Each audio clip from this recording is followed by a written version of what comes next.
Bonjour à tous, j'espère que vous allez bien. Bienvenue sur cette toute nouvelle vidéo. Aujourd'hui, vous l'avez vu, nous sommes en compagnie de plusieurs personnes. Nous sommes en compagnie de Joe, vous avez déjà vu, Aristin, oui. et nous sommes en face, mesdames, messieurs, de Yanis, mon copilote. Nous sommes en compagnie d'Etienne. Bonjour. Et nous sommes en compagnie De Julien. de Oui, Julien. voilà, Voilà. Toute l'équipe est au complet aujourd'hui. Mesdames, messieurs, c'est parti pour l'explication des règles par le meilleur ami Nathan RLT. Dans ce jeu, 3 équipes de 3 élèves affrontent 3 professeurs. Chaque élève doit raconter une anecdote. Mais attention, l'une d'entre elles sera fausse. La mission pour les profs, démasquer la personne qui ment. S'ils y arrivent, ils gagnent un point. S'ils échouent, ce sont les élèves qui remportent le point. Vous êtes prêts? La partie peut commencer. J'espère que vous allez apprécier cette nouvelle vidéo. N'hésitez pas à liker, commenter, partager, à vous abonner. Hein, vous connaissez l'histoire. Il faut faire quoi? S'abonner à la chaîne de Giovanni et de Théotype. Ouais! Et c'est parti pour la première manche. Mon anecdote est incroyable, ils vont penser que c'est faux. Donc je peux bien dire la vérité. Ok, en fait, moi j'en ai une, mais j'ai peur qu'ils ne le sachent déjà. Surtout Yanis. C'est par rapport à GP que tu vas voir. Bah alors ne la dis pas. On est prêt. Non! Si. Non! Si. Non! Si. Non! Venez. Non! Yannick. Ouais, juste arrêtez de faire le bordel. Bon, nous. Ah bah alors là, tu utilises des grands termes là. Hein. Attends, par contre, tu... À la fin des minutes, on... Non, fermez vos gueules, par contre. Pardon. Mathéo, à la fin des 5 minutes, on causera des... Hein? Oh, le coup de pression. On va parler à la fin de la vidéo. Quoi. Ok. Bah, je te le dis, moi. Mon anecdote, elle m'est pas arrivée personnellement, elle est arrivée à mon frère. Ça s'est passé du coup dans son collège. Le matin, il va en cours et il sent genre une odeur vraiment bizarre toute la journée, genre dans son sac. Genre il sent vraiment que ça pue la merde. Mais premier degré, genre la journée, elle est bizarre parce que dès qu'il ouvre son sac pour sortir ses cahiers et tout, et c'est genre il trouve ça vraiment horrible, genre. Retenez bien ça, mais chez nous, on a un chat. Donc le soir, il rentre chez lui. En ouvrant son sac, enfin pour faire ses devoirs, il y a ma mère qui dit ah mais ça pue, genre qu'est-ce que t'as dans ton sac et tout. Et donc il regarde, et là il y a un rat décapité, genre mort dans le sac de mon frère. Genre. Parce que le soir il laisse son sac ouvert avec ses cahiers tout ça, et puis le chat il a décapité un rat et il l'a mis dans son sac. Genre. T'as bouffé le rat après? Ah ouais, on Ah, il était bon, j'espère. Petit barbecue. Et bah alors, moi mon anecdote ça date d'il y a quelques années, il y a 3 ans à peu près. Il y a 3 ans j'allais tous les samedis à la piscine, il n'y avait pas les tournages etc. Et alors un jour, sachant que je nageais pas du tout, hein, je faisais le con etc. Enfin, voilà moi quoi. Et à un moment je vois des filles de mon âge à ce moment-là. Et je vais leur parler etc. parce que vous me connaissez, je vais vers les gens, j'ai pas peur etc. Et je parle, etc. Il y avait une fille qui était complètement Oh, elle était moche. Désolé. On bipera.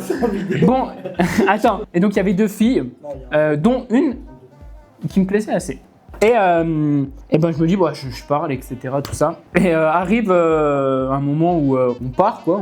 On s'en va. Et on va vers les vestiaires. Et là, elle s'habille, etc. Machin, de mon côté, on s'habille pas ensemble. N'ayez pas d'image ou quoi, hein. Non, on sait jamais, non mais voilà, je préfère préciser. Ça passe sur YouTube. Ouais, t'inquiète, je sais. Et puis à la fin, elle veut me dire au revoir, et puis elle me dit, etc. Elle me dit un truc chelou, tu vois. Et alors moi, tout de suite, je me dis non, non, je vais rien faire. Et donc après ceci, elle me dit, ah bah si tu veux, on se fait la bise, etc. Je dis, ah non. Et après, je suis parti. Tellement que ça m'avait gêné. Ok. Et puis bah moi c'était en 2012, donc j'étais dans un parc d'attractions avec un de mes grands frères et puis ma mère. Et puis elle me dit ouais Giovanni, t'es assez grand, va faire tes manèges. Et je dis ok, donc mon grand frère il m'accompagne quand même un petit peu, sauf qu'à un moment j'ai envie d'aller aux toilettes. Donc mon frère m'emmène, il me dit bon bah vas-y il va pisser, sauf que lui il prend son téléphone, il va presser un coup de téléphone et moi je ressors et je le vois plus. Et là je me dis oh, là j'ai plus mon grand frère, je dis oh merde ça pue du cul ça. Bon ok c'est pas grave. J'essaye de chercher ma mère. Maman. J'appelle mon frère, il s'appelle Tony, je dis Tony. Et personne réagissait. Et là il y a un couple qui arrive, ils me disent bah, pourquoi tu cries machin. Je dis bah j'ai perdu mon frère et ma mère et j'ai dit j'arrive pas à les retrouver, je sais pas où ils sont. Donc on était là et donc il arrive et il dit ah bah c'est mon petit frère machin. Et moi je dis oui. Sauf que le couple, ils voulaient pas y croire. Ils ont dit non, vous êtes un pédophile, c'est pas vrai. Et ils disaient mais si, c'est mon frère, c'est mon petit frère. Je vais le récupérer quoi.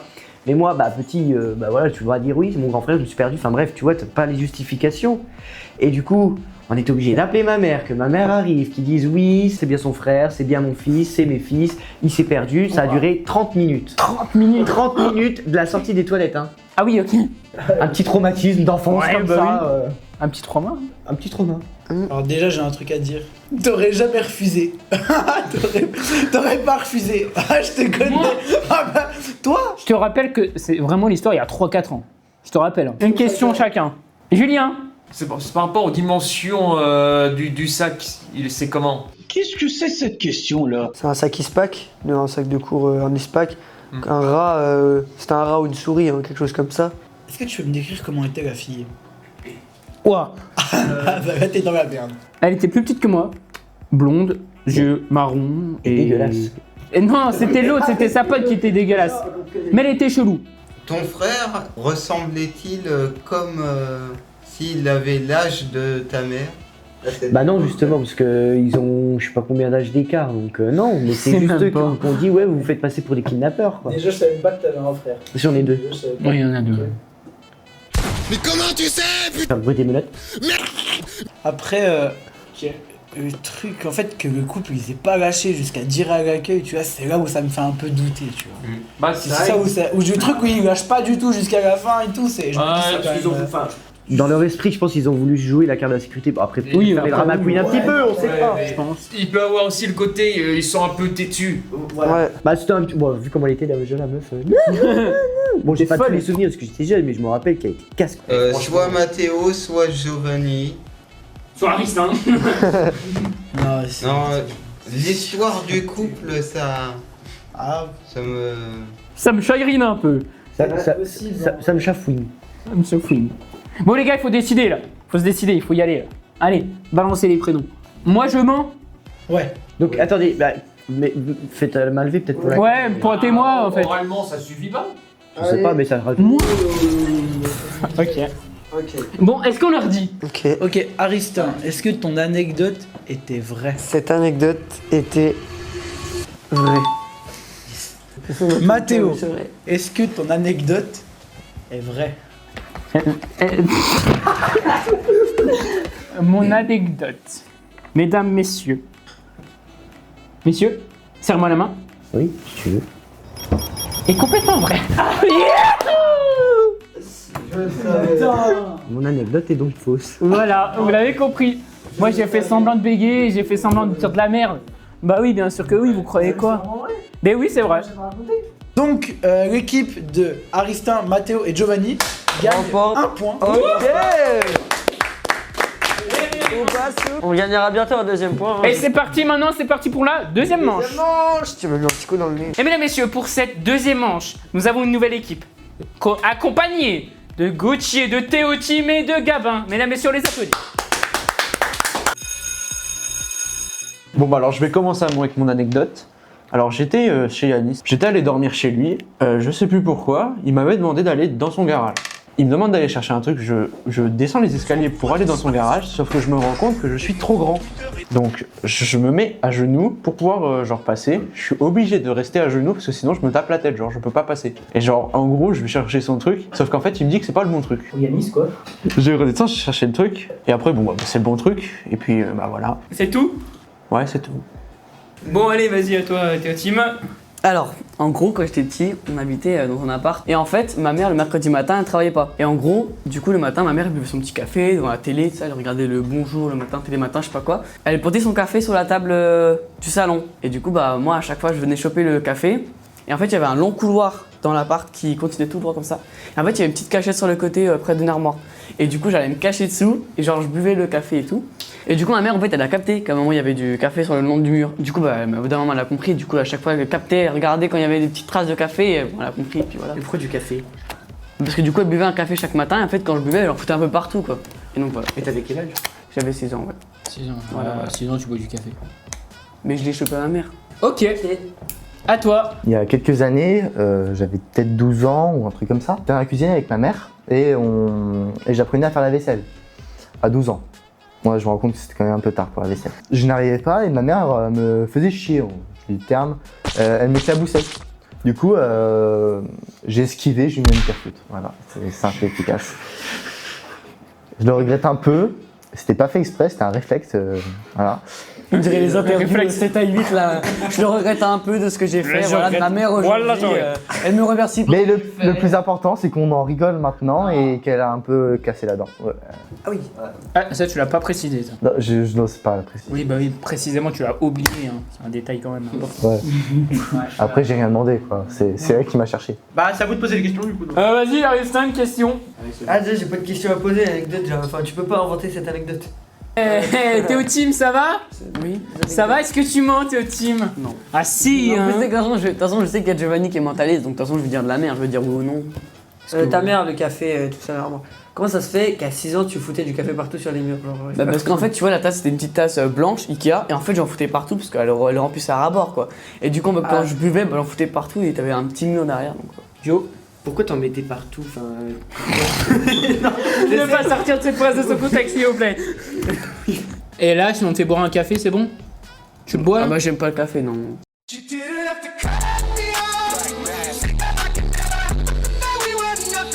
Ça va pas. Ma magnifique. Ah non, j'aime pas le café. Quand j'étais petit, j'aimais bien ça, mais là, j'aime pas. Ok, c'est clairement. clairement Spécial, du ce café. mec. Ouais. On va poser des questions à Gauthier. Ta mère, est-ce qu'elle saignait? J'en sais rien. Je sais pas, j'avais pas ouvert sa bouche et oh, je me rappelle juste, elle s'y retournée comme ça, c'est tout. Après, j'ai pas vu que ça avait du sang. J'étais en train de lui caresser le dos et regarder mon poing. Quelle puissance j'avais en fait. Et encore, je contrôle toujours pas ma puissance. Giovanni, tu penses c'est qui ment ici? Moi, de toute façon, c'est pas lui, c'est entre les deux. En fait, t'as vu, les deux anecdotes, elles se ressemblent un peu. Avec un truc avec Oui. la daronne et tout. C'est vrai que genre, il a raconté l'anecdote et du coup, l'autre, il s'en est inspiré pour un truc. Mais qui a inventé Mais je pense que lui, oui. 80% sur Théo Team. Ouais. Ouais, pareil. Ouais. Et 20 sur toi, parce que t'as des signes de stress. Alors, Gauthier, on part sur Gauthier? Imagine Allez, ça sur sur Gauthier. Est-ce que ton anecdote est vraie? Oui. Elle est vraie. Ah, direct. Par contre, c'était rapide, hein. Mon anecdote était. Putain, tu roulement de tambour, s'il vous plaît. Fausse! Yes! Oh, je suis désolé, j'aurais voulu avoir raison officiellement. Bah oui. Bah écoute. Attends, ça on la fait un refait. petit point pour nous, allez! On la refait. Oui, ah C'est oui. parti pour la troisième manche. Donc, c'était durant des vacances il y a plusieurs années au Portugal. Mon père a acheté des bouteilles locales. Il m'a demandé de les garder dans mon sac. Et après une longue journée éreintante, on est rentré à l'hôtel. J'étais claqué. J'ai pris mon sac, le jeté dans un coin, mais franchement, le jeter. Et 5 minutes plus tard, on a vu que ça fuyait dans mon sac. Il y avait des liquides qui sortaient. Et c'était des bouteilles de vin. Vas-y, Yanis. Donc, alors, t'es perturbant, frère. Vas-y, parle, dépêche-toi. Ah, t'es horrible. Allez, parle. Alors, donc, mon anecdote s'est passée quand j'étais en 6ème, pendant Halloween. Il faut savoir qu'une semaine avant les vacances, je me suis fait voler mon vélo. Et il faut savoir qu'à ce moment-là, du coup, mon père, il se dit, bah, je vais essayer de chercher. Et bah, il cherche et ça n'aboutit pas. Jusqu'au jour où il voit quelqu'un avec un vélo. Et sachant que mon vélo, ça faisait longtemps, donc il avait quand même des caractéristiques, on ne voit que sur son vélo. Il y a un trou dans la boîte de vitesse pour les passer, il y a une espèce de marque, de grosse marque, parce que j'étais tombé une fois à vélo, puis il y a une grosse marque dessus, donc ça se voit vraiment. Et mon vélo, on a vu, ils avaient mis de la peinture dessus, donc cette personne-là avait volé mon vélo, c'était sûr. En fait, du coup, bah, il est allé voir le gars, il lui a demandé, s'il pouvait vendre son vélo. Donc il faisait semblant à mon père de demander est-ce que tu peux vendre ton vélo, machin. Le gars il dit non, c'est pas à vendre. Après il commence à lui dire tu as eu comment ton vélo et tout, machin. Et il lui dit, mon père lui dit bon, je sais que tu l'as volé. Et là le gars commence à partir, à dire ouais au revoir, machin. Et il commence à détaler. Et donc du coup s'ensuit vraiment genre une course poursuite entre mon père, mon frère et le gars. Et le gars il a pu se barrer en vélo. La personne, en fait, on connaît quelqu'un qui connaît quelqu'un qui connaît quelqu'un qui connaît les parents de la personne qui a volé le vélo. Et donc ensuite, ils ont appelé et du coup ils sont allés discuter avec leurs parents tranquillement. Et leurs parents, ils ont fini par dire bon bah tenez, on vous rend le vélo, désolé, c'est notre fils qui a fait ça, et on va l'engueuler, tout ça. Ok, bon, Étienne, anecdote. J'étais donc dans la brousse avec mon père et à un moment on se tombe sur une église, on rentre dedans et on tombe sur un prêtre. Moi je me dis, j'ai envie de lui parler au prêtre, mais de lui dire n'importe quoi dans l'isoloir. Donc je lui commence à dire n'importe quoi, mais absolument n'importe quoi. Par exemple que j'ai pris un moment, j'ai volé une voiture et que j'ai renversé un chien. Je vois que le père, il est de plus en plus mal et après je pars en courant et lui il pense toujours que j'étais à l'intérieur. J'ai une question. Oui. Dans les films, en tout cas, il y a un truc où on voit pas le prêtre et qui nous voit pas, donc on peut se confesser.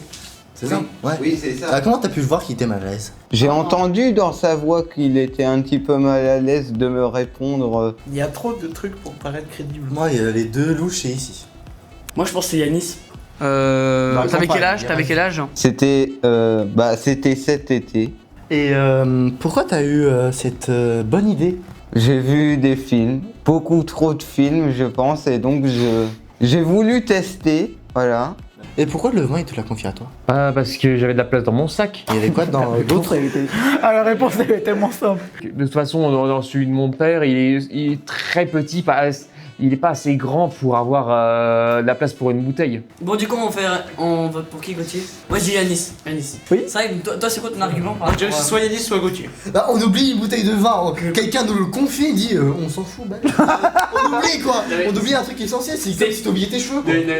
Bon bah ouais. Ce gars, Je sais qu'il y a Yanis, c'est vrai, donc majorité. Ok. Bon, vas-y. Bon, vous avez voté pour Julien, on va pas révéler maintenant. On va demander l'avis à Giovanni.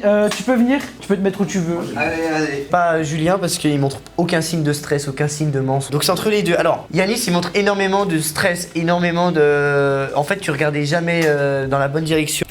Étienne par contre, je sais pas trop parce que son histoire elle est un peu farfelue. Voilà, je me dis bon dans les conneries de jeunes, ok ça peut passer. Donc bon, Étienne c'est je dirais pareil 20% et 80% Yanis. Et cette fois-ci je ne change pas d'avis. Moi je vote pour, je vote pour Yanis. Julien, est-ce que ton anecdote était vraie?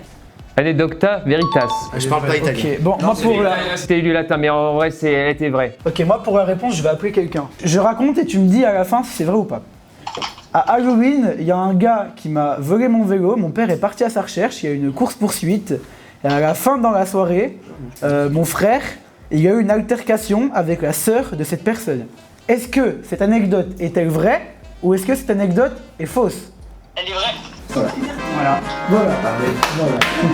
Et la mienne, elle est fausse. Bah alors, mentaliste. Merci à tous d'avoir regardé cette vidéo. Merci à tous nos invités, à Etienne, à Ristin, à Gabin, à Théotime, à Gauthier, à Giovanni, à Yanis toujours présent et à...